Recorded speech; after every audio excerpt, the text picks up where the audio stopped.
सम्पूर्ण नमस्कार। म आज कैद बापत रकम तिरेर थुनामुक्त हुन सकिने भन्ने कानुनी व्यवस्थाको विषयमा जानकारी दिन गइरहेको छु।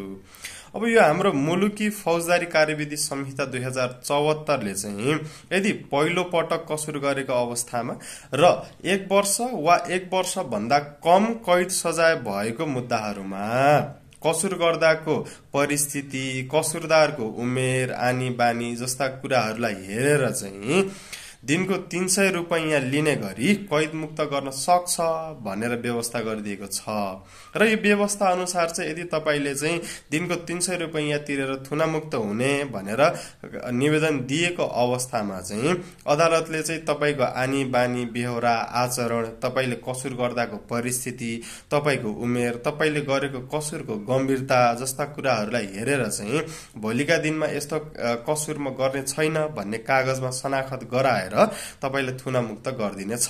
र यदि तपाई त्यसरी थुनामुक्त भएको 3 वर्ष नबित्दै फेरि अर्को कैदको सजाय हुने कसुर गरेको अवस्थामा चाहिँ अगाडि जति कैद सजाय भएको थियो त्यो थप गरेर सजाय हुने भनेर चाहिँ व्यवस्था गरेको छ। हस्त, धन्यवाद।